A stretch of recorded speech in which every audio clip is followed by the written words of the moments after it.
Hello friend, this is मधु और आप मेरा चैनल देख रहे हैं विजन क्लासेस। आप इसे लाइक और सब्सक्राइब कर दीजिएगा। आप सभी को मेरा राम राम, नमस्कार, सत श्री अकाल। जो आपको सही लगे उसके साथ उससे आप मेरे साथ कनेक्टेड फील कर सकते हैं। और हम बायोलॉजी यहाँ पढ़ते हैं और हमारा टॉपिक चल रहा है एक्सक्रीशन, ह्यूमन एक्सक्रीशन। और हमने जो है कल स्ट्रक्चर ऑफ नेफ्रॉन पढ़ा था, नेफ्रॉन में कौन कौन से पार्ट होते हैं। आज हमें पढ़ना है नेफ्रॉन में कहाँ कहाँ पर किस किस चीज़ का रीअब्जॉर्प्शन होता है।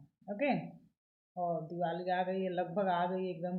जो है घर पे साफ सफाई की चल रही होगी सबके, सब लोग जो है दीपावली की तैयारी में चल रहे होंगे। हम लोग के यहाँ इस बार दीपावली उतना अच्छे से नहीं मनेगा, क्योंकि मेरे यहाँ कुछ हुआ था, तो वो इस साल जो है होली और दीपावली वगैरह नहीं बनेगा अच्छे से। साफ सफाई करनी है, अभी स्टार्ट नहीं की है, सोच रहे हैं कल से स्टार्ट करें। कल सैटरडे हो जाएगा ना, सैटरडे संडे 2 दिन में निपटा देंगे साफ सफाई को, है ना। तो फिलहाल हम स्टार्ट करते हैं अपना, दीपावली को रखते हैं किनारे। अपना क्या स्टार्ट करते हैं, जो कि टॉपिक हम पढ़ रहे हैं, जिसे कहते हैं एक्सक्रीशन या ह्यूमन एक्सक्रीशन। कल हमने पढ़ा था क्या, ग्लोमेरुलस और लूप ऑफ हैनले। उसमें जो है टाइप्स ऑफ नेफ्रॉन पढ़ा था, जो 2 तरीके का होता है, कॉर्टिकल नेफ्रॉन और जो है जक्सामेडुलरी नेफ्रॉन पढ़ा था, और वासा रेक्टा पढ़ा था। वासा रेक्टा जो पैरेलल टू द नेफ्रॉन चलती है ना। अब हमें पढ़ना है यूरिन फॉर्मेशन। आज आज का हमारा क्या है, यूरिन फॉर्मेशन पढ़ना है। ओके, उससे पहले हम कुछ छोटे छोटे पॉइंट्स हैं जो मैं आपको बता देती हूँ। मैं भी इसमें लिखे हों, नोट्स में नहीं भी लिखे हैं तो आप नोट्स कर लीजिएगा। वैसे मैक्सिमम मैंने इसमें कवर किया है। जैसे कि किडनी में कितने नेफ्रॉन होते हैं, हमारे पास पेयर ऑफ किडनी होगा, मतलब कि नंबर में 2 किडनी। कितनी हुई, 2 पेयर ऑफ किडनी मतलब 2 किडनी। एक किडनी में 10 से 12 लाख नेफ्रॉन होते हैं। तो टोटल नेफ्रॉन कितने हो गए, 10 मान लीजिए तो 20 नेफ्रॉन। 10 से 12 के मतलब 20 से 24 लाख के आसपास नेफ्रॉन हमारी किडनी में होते हैं। 1 मिनट में हमारी किडनी में 125 ml ब्लड जो है भरा जाता है। ओके, और 24 घंटे में 180 लीटर ब्लड को छानती है हमारी किडनी। ये जो पॉइंट्स हैं ये आप नोट कर लीजिए। कहीं मैंने फ़ैन नहीं चला है, वेट अ मिनट, मैं अपना फ़ैन ऑन कर लीजिए, गर्मी लग रही है। ओके, हाँ अब ठीक है, फ़ैन ऑन कर दिया। थोड़ा थोड़ा ही सही, लेकिन अभी फ़ैन की ज़रूरत है। अभी एकदम से बिना फ़ैन के नहीं बैठा जाता, गर्मी लगने लगती है। ओके, तो हमारी किडनी में 24 घंटे में 180 लीटर जो है ब्लड चलता है, और हमारी किडनी में 10 से 12 लाख नेफ्रॉन एक किडनी में होते हैं। 2 किडनी होते हैं तो 20 से 24 लाख नेफ्रॉन हो गए हैं। और 125 ml ब्लड किडनी में पर मिनट भरता है। ओके, तो नेफ्रॉन में रीनल आर्टरी होती है, जहाँ यू शेप जो नेफ्रॉन के साथ यू शेप्ड स्ट्रक्चर बनाती है, जिसे वासा रेक्टा कहते हैं। वासा रेक्टा में फिल्टर का प्रेशर जो है 60 Hg होता है। वासा रेक्टा हमने कल पढ़ा था, देखिए लिखा हुआ है, इसको एक बार नहीं। हमारे उसमें जो है नेफ्रॉन में रीनल आर्टरी होती है, जो नेफ्रॉन के साथ यू शेप स्ट्रक्चर बनाती है, और उसे वासा रेक्टा कहते हैं। उसमें 6 Hg प्रेशर होता है। वासा रेक्टा को हम पढ़ते हैं। जूम मैं थोड़ा सा करूँ, क्योंकि इसमें छोटा आ रहा था, अब आपको भी समझ में आएगा। Okay, Vasa रेक्टा the efferent arteriole emerging from the glomerulus from a fine capillary network around the renal tubules called the peritubular capillaries, है ना। इफरेंट आर्टियोल जो ग्लोमेरुलस में इमर्ज होती है, उसे कैपिलरी नेटवर्क की रहती है रीनल ट्यूब्यूल्स के, जिसे पेरिट्यूबुलर कैपिलरी कहते हैं। Minute vessels of this network runs parallel to the loop of Henle, जो मैंने अभी बताया, वो यू शेप्ड स्ट्रक्चर बनाती है, जिसे वासा रेक्टा कहते हैं। वासा रेक्टा इज एब्सेंट और highly reduced cortical nephron. Cortical nephron में वासा रेक्टा हाईली रिड्यूस्ड होती है या फिर एब्सेंट होती है।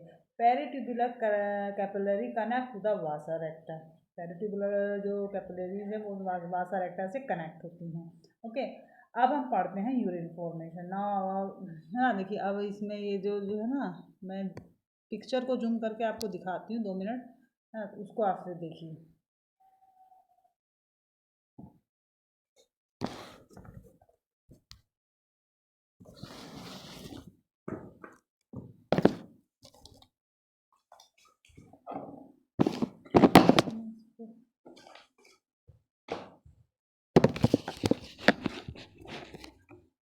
Now I think this is okay.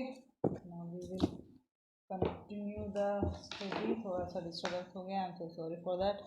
हाँ, तो हम क्या पढ़ रहे थे, देखिए यहाँ पे क्या है, ये जो है दिस इज ग्लोमेरुलस और बोमेंस कैप्सूल, ये जो हिस्सा है ये क्या ग्लोमेरुलस है, और ये जो यू शेप स्ट्रक्चर है ये क्या है, ये बोमेंस कैप्सूल है। ये क्या है, ये पीसीटी है ना।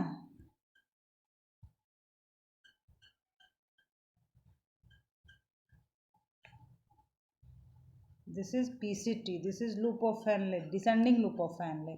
This is ascending loop of Henle. This is distal convoluted tubule, ये DCT है। ये कलेक्टिंग डक्ट है। यहाँ से देखिए एफरेंट आर्टियोल आ रही है, यहाँ पे इफरेंट आर्टियोल है ना। ये आपको समझ में आ रहा होगा ना। ये देखिए जो है ये थोड़ी ब्रॉड होती है, इसका जो साइज होता है बड़ा होता है। इफरेंट का आर्टियोल का साइज छोटा होता है, क्योंकि ये कम ब्लड ले जाती है। इधर से ज़्यादा ब्लड आता है अंदर, इधर से कम जाता है बाहर। तो यहाँ पे एक प्रेशर डेवलप होता है जिसे जो 60 Hg का होता है, और जब इधर निकलता है तो कम निकलता है, तो वो प्रेशर होता है 32 Hg का, जो कि ये बोमेंस कैप्सूल की जो वॉल होती हैं, बोमेंस कैप्सूल की जो वॉल है वो इस पर प्रेशर क्रिएट करते हैं। इसकी जो वॉल है यहाँ पे, वो जो प्रेशर क्रिएट करेंगी वो कितने Hg का होता है, वो 32 Hg का होता है। और जो ब्लड का प्रेशर होता है वो 18 Hg का, टोटल 50 Hg का। और जो एफरेंट आर्टियोल से जो प्रेशर क्रिएट हो रहा था वो 60 Hg का। तो नेट प्रेशर कितना हुआ, 10 Hg का हुआ। Simple, okay. आई थिंक ये समझ में आ गया होगा आपको। तो अब हम जो formation of urine we will start, okay.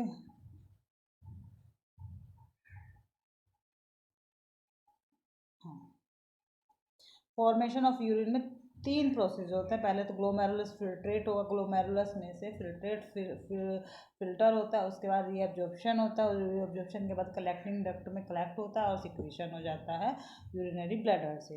Okay, तो glomerulus filtration, physiology of urine formation हम पढ़ेंगे, या फिल्ट्रेशन ऑफ ब्लड भी इसको कह जाएंगे। रीनल आर्टरी जब नेफ्रॉन में ये जो है रीनल आर्टरी,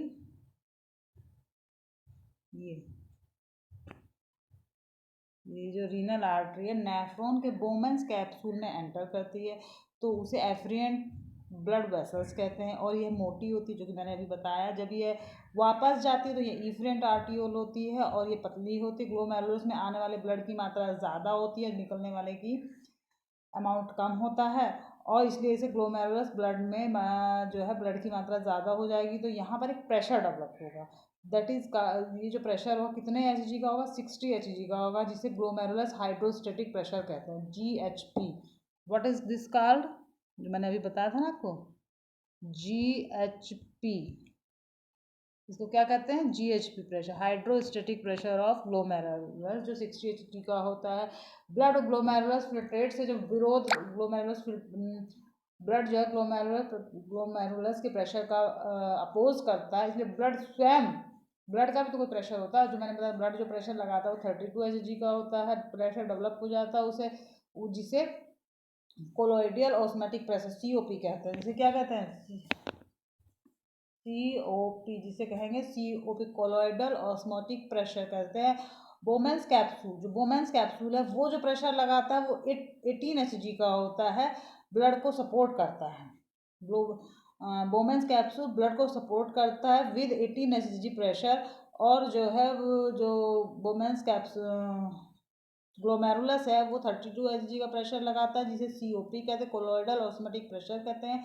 और जो रीनल आर्टरी बोमेंस कैप्सूल में आ रही होती है ब्लड लेके, वो उसकी वजह से जो प्रेशर डेवलप होता है ब्लड, क्योंकि उसकी विड्थ ज़्यादा होती है। जो इफरेंट आर्टरी वापस जा रही है उसकी विड्थ कम होती है। ब्लड आता जाता है, आता ज़्यादा है और जाता कम है। तो यहाँ पे जो प्रेशर क्रिएट होता है ब्लड के थ्रू, उसे कहते हैं ग्लोमेरुलस हाइड्रोस्टेटिक प्रेशर, GHP। ये 60 Hg का होता है। उधर जो है बोमेंस कैप्सूल लगाएगा जो है 18 Hg का, ग्लोमेरुलस लगाएगा 32 Hg। 32 और 18 दोनों एक दूसरे को सपोर्ट करते हैं, तो कलेक्टिवली कॉल्ड 50 Hg का ये प्रेशर हो जाता है। उधर से 60 Hg का आता है, इधर से 50 Hg का हो जाता है। तो net hydrostatic pressure is 10 Hg, है ना।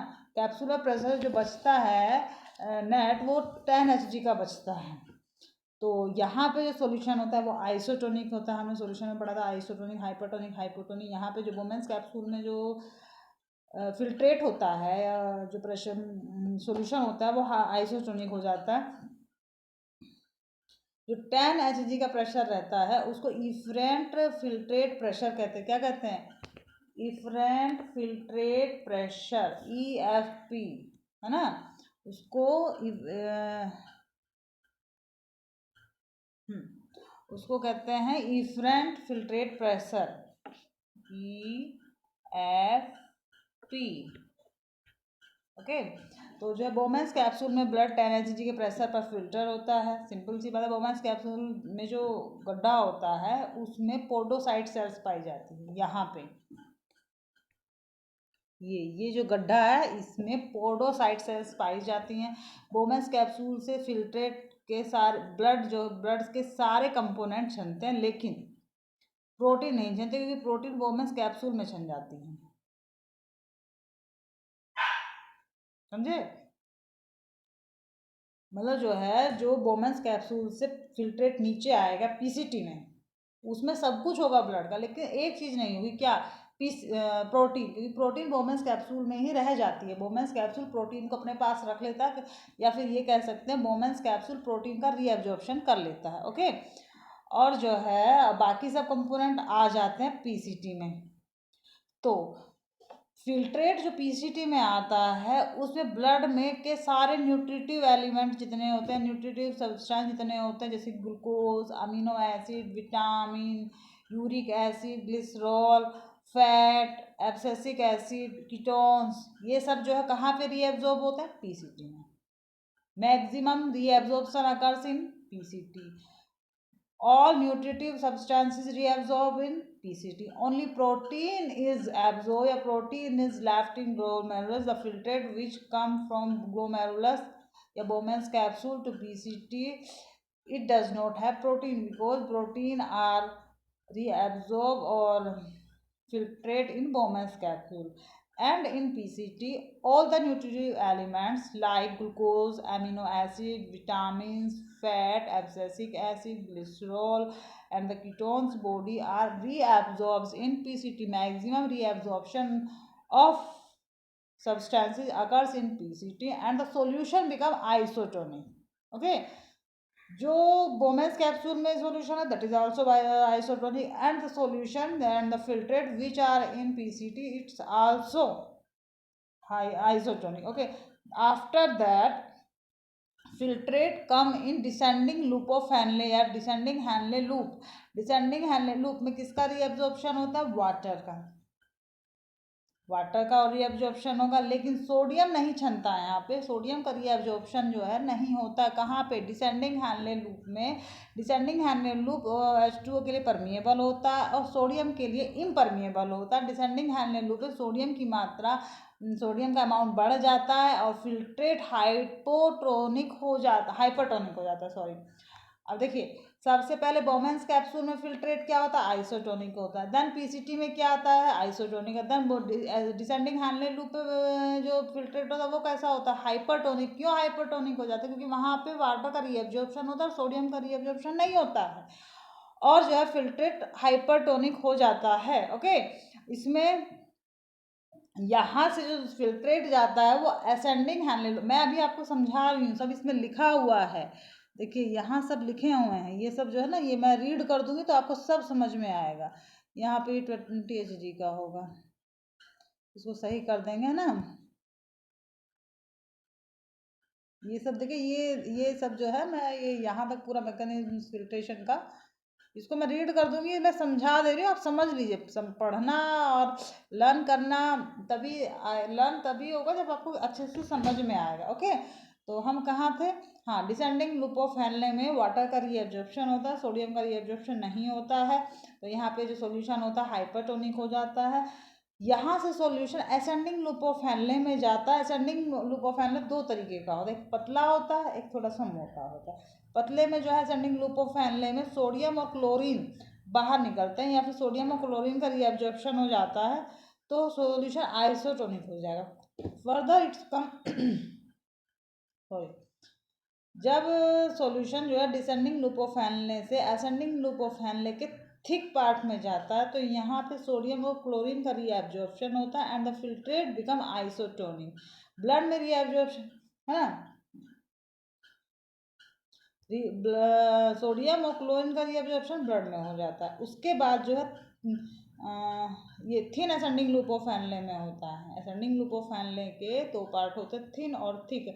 Thin ascending loop of Henley में क्लोरीन और सोडियम का रीएब्जॉर्प्शन हो जाता है और जो है सॉल्यूशन जो है आइसोटोनिक हो जाता है। ये सोडियम और क्लोरीन ब्लड में चले जाते हैं। उसके बाद जो फिल्ट्रेट होता है thick ascending loop of Henley में आता है। इसमें बचे हुए जो रेस्ट सोडियम पार्टिकल्स बचे होते हैं उनका भी रीएब्जॉर्प्शन हो जाता है। Then the filtrate become hypotonic. अब कैसा हो जाएगा फिल्ट्रेट? हाइपोटोनिक हो जाता है ना। उसके बाद फिल्ट्रेट कहाँ आएगा भाई? ग्लोमेरुलस में क्या था? आइसोटोनिक सॉल्यूशन था। यहाँ पे सिर्फ प्रोटीन क्षमती है, प्रोटीन को ही अपने पास रख लेता, बाकी सब कुछ दे देता फिल्ट्रेट में पीसीटी को। पीसीटी क्या करता है? यहाँ से all the nutritive element like glucose, amino acid, vitamin, fat, ketones, body abscisic acid है ना, इन सब का रीअब्जॉर्प्शन कर लेता है। सॉल्यूशन आइसोटोनिक होता है। इसके बाद सॉल्यूशन जाता है डिसेंडिंग लूप ऑफ हेनले में। डिसेंडिंग लूप ऑफ हेनले में वाटर का रीअब्जॉर्प्शन होता है, सोडियम का रीअब्जॉर्प्शन नहीं होता है। तो जब वाटर का रीअब्जॉर्प्शन होता है तो सॉल्यूशन हाइपरटोनिक हो जाता है। यहाँ से जो सॉल्यूशन जाता है असेंडिंग लूप ऑफ हेनले में जाता है। ये दो तरीके का होता है, थिक और थिन होता है। थिन में जो है सोडियम और क्लोरीन का रीअब्जॉर्प्शन हो जाता है और filtrate further become isotonic. Okay, and then so filtrate come to thin ascending loop of Henle. यहाँ पे जो रेस्ट पार्टिकल सोडियम के बचे होते हैं यहाँ पे उनका रीअब्जॉर्प्शन हो जाता है। तो यहाँ पे जो सॉल्यूशन होता है वो हाइपोटोनिक होता है and then solution become in DCT, distal convoluted tubule, जो कि लास्ट पार्ट होता है नेफ्रॉन का। This is descending loop of Henle. Okay, तो अब यहाँ पे फिल्ट्रेट जो है हाइपोटोनिक होता है। यहाँ पे एल्डोस्टेरोन हार्मोन एड्रिनल कॉर्टेक्स से निकलता है। डीसीटी में सोडियम आयन का रीअब्जॉर्प्शन होता है। वैसोप्रेसिन हार्मोन जो है पोस्टीरियर पिट्यूटरी से जो निकलता है, यह वाटर का रीअब्जॉर्प्शन यहाँ पे करता है। कहाँ पे? डीसीटी पे। एल्डोस्टेरोन हार्मोन एड्रिनल कॉर्टेक्स से निकलता है डीसीटी में। और वैसोप्रेसिन जिसको एडीएच एंटी डायूरेटिक हार्मोन भी कहते हैं, ये पोस्टीरियर पिट्यूटरी से निकलता है। ये हार्मोन में पढ़ा जाएगा, लेकिन पोस्टीरियर पिट्यूटरी से दो हार्मोन का सिक्रीशन होता है, उसमें से एक है वैसोप्रेसिन, इसका अनदर नेम जो है एंटी डायूरेटिक हार्मोन भी होता है। ये एडीएच भी कहलाता है। ये पोस्टीरियर पिट्यूटरी से निकलता है डीसीटी में। यहाँ पे वाटर के रीअब्जॉर्प्शन के लिए ये काम करता है। और अगर ये नहीं निकलता है, अगर ये डीसीटी में नहीं है, तो उससे हमें क्या होगा? डायबिटिक इंसिपिडस हो जाती है इसके एब्सेंस में, क्योंकि वाटर ज़्यादा निकलने लगता है बॉडी से। डीसीटी में फिल्ट्रेट का कंट्रोल जो करने के लिए तीन हार्मोन होते हैं। पहला मैंने बताया जो एल्डोस्टेरोन एड्रिनल कॉर्टेक्स से निकलता है, एक वैसा वैसोप्रेसिन जिसको एडीएच एंटी डायूरेटिक हार्मोन भी कहते हैं, एक रेनिन हार्मोन। डीसीटी में तीन हार्मोन होते हैं। एड्रिनल कॉर्टेक्स से निकलता है एल्डोस्टेरोन हार्मोन, पोस्टीरियर पिट्यूटरी से निकलता है वैसोप्रेसिन या ADH hormone and the renin hormone. तीन हार्मोन जो है डीसीटी में होते हैं। एल्डोस्टेरोन हार्मोन जो नेफ्रॉन के डीसीटी में सोडियम आयन को रीअब्जॉर्ब करता है और सॉल्ट रिटेनिंग हार्मोन है। क्या? एल्डोस्टेरोन जो है डीसीटी में सोडियम आयन को रीअब्जॉर्ब करता है, जो थोड़े बहुत बच गए हैं, क्योंकि दो जगह देखिए, तीन जगह हो रहा है सोडियम का रीअब्जॉर्प्शन। कहाँ पे? डिसेंडिंग लूप ऑफ हेनले में तो नहीं हुआ। असेंडिंग लूप ऑफ हेनले के थिक पार्ट में सोडियम का एब्जॉर्प्शन क्लोरीन का भी हुआ है, वहाँ पे सॉल्यूशन जो आइसोटोनिक बन जाता है। फिर जो है thick ascending loop of Henley में भी सोडियम का रीअब्जॉर्प्शन होता है ना, वहाँ पे हाइपोटोनिक सॉल्यूशन बन जाता है। और डीसीटी में एल्डोस्टेरोन के साथ एल्डोस्टेरोन हार्मोन जो एड्रिनल कॉर्टेक्स से निकलता है, और जो वैसोप्रेसिन या एडीएच हार्मोन जो है पोस्टीरियर पिट्यूटरी से निकलता है, और रेनिन हार्मोन होता है। एडीएच हार्मोन यहाँ पे सोडियम आयन का रीअब्जॉर्प्शन करता है, जिससे कि इसे सॉल्ट रिटेनिंग हार्मोन कहते हैं। वैसोप्रेसिन जो है पोस्टीरियर पिट्यूटरी से निकलने के बाद वाटर का रीअब्जॉर्प्शन डीसीटी में करता है, इसे एंटी डायूरेटिक हार्मोन भी कहते हैं। और रेनिन हार्मोन का जो फंक्शन है वो इम्पोर्टेंट है। ये जक्सा मेडुलरी डक्ट से निकलता है, जो कि किडनी में है। और ये रेनिन हार्मोन हमारे ब्लड में एंजियोटेंसिनोजन को रेनिन हार्मोन जो है किडनी में जक्सा मेडुलरी डक्ट से निकलता है और हमारे ब्लड में जो है एंजियोटेंसिनोजन इनएक्टिव प्रोटीन को एंजियोटेंसिनोजन फर्स्ट एक्टिव प्रोटीन में बदल जाता है। एंजियोटेंसिनोजन कहाँ से निकलता है? लीवर से निकलता है। समझिए, रेनिन हार्मोन कहाँ से निकलता है? किडनी के जक्सा मेडुलरी डक्ट से निकलता है। और रेनिन हार्मोन ब्लड में एंजियोटेंसिनोजन इनएक्टिव प्रोटीन होती है, उसको एंजियोटेंसिनोजन फर्स्ट एक्टिव प्रोटीन में बदलता है। और एंजियोटेंसिनोजन जो इनएक्टिव प्रोटीन है वो कहाँ से निकलती है? वो लीवर से निकलती है। ओके। और जो एंजियोटेंसिनोजन कन्वर्टिंग एंजाइम होती है जो लंग्स से निकलती है।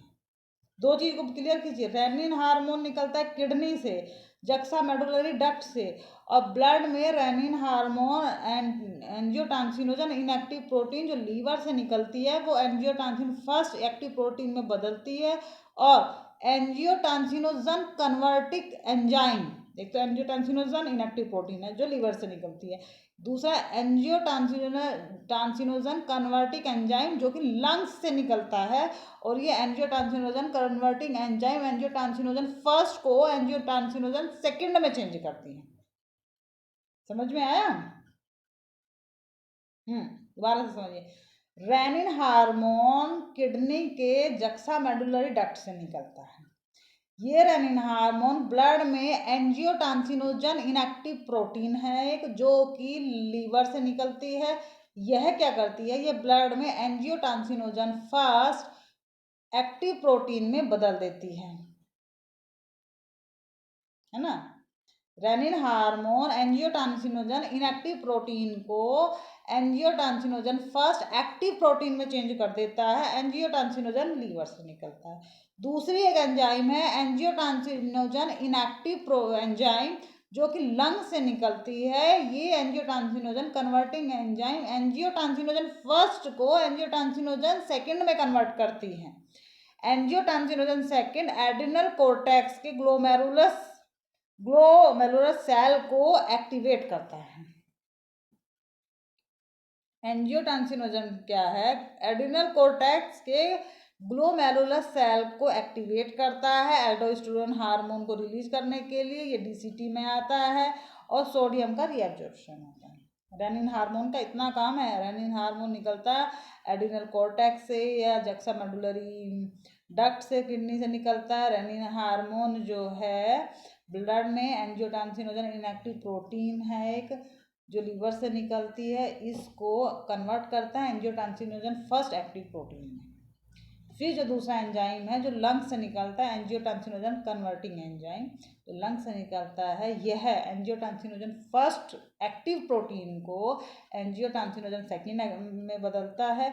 और ये एंजियोटेंसिनोजन सेकंड जो है ये एड्रिनल कोर्टेक्स के ग्लोमेरुलस सेल को एक्टिवेट करता है एल्डोस्टेरोन हार्मोन निकालने के लिए। और ये एल्डोस्टेरोन हार्मोन डीसीटी में जाता है सोडियम के रीअब्जॉर्प्शन के लिए। ओके, नौ के लिए इसमें लिखा, सब लिखा हुआ है। ओके, आप रीड भी करके देख सकते हैं। ये मैं समझा रही हूँ, ऐसे आपके दिमाग में बैठ जाएगा।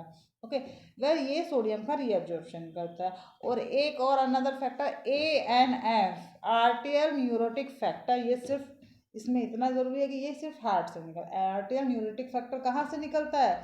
ये हार्ट से निकलता है। ओके, आज हो गया है टाइम। इसके बाद फिर जो है ये कहाँ डीसीटी में आ गया ना, फिल्ट्रेट। इसके बाद कलेक्टिंग डक्ट में आएगा, है ना, जो कि हम कल पढ़ेंगे। और ये हमने जो है ना यहाँ तक मैंने समझाया है आज, कल मैं इसको रीड कर दूंगी। देखिए, ये मैंने ग्लोमेरुलस फिल्ट्रेट समझा दिया है, ग्लोमेरुलर फिल्ट्रेट रेट समझा दिया है, रीअब्जॉर्प्शन समझाया है, ट्यूबुलर सिक्रीशन, ये सब मैंने PCT, Henle loop, distal convoluted tubule, filtrate का मैकेनिज्म, देखिए ये सब है। कहाँ पे क्या रीअब्जॉर्प्शन होता है ये सब यहाँ तक लगभग मैंने इसको कवर किया है आज समझाने में। और कल मैं इसको जो है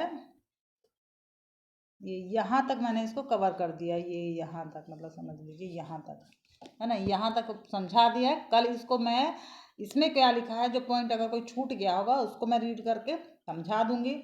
आज के लिए हम लोग इतना ही रखेंगे, क्योंकि वीडियो काफ़ी लंबा हो जाएगा तो फिर आप लोगों को देखने में भी दिक्कत होती है।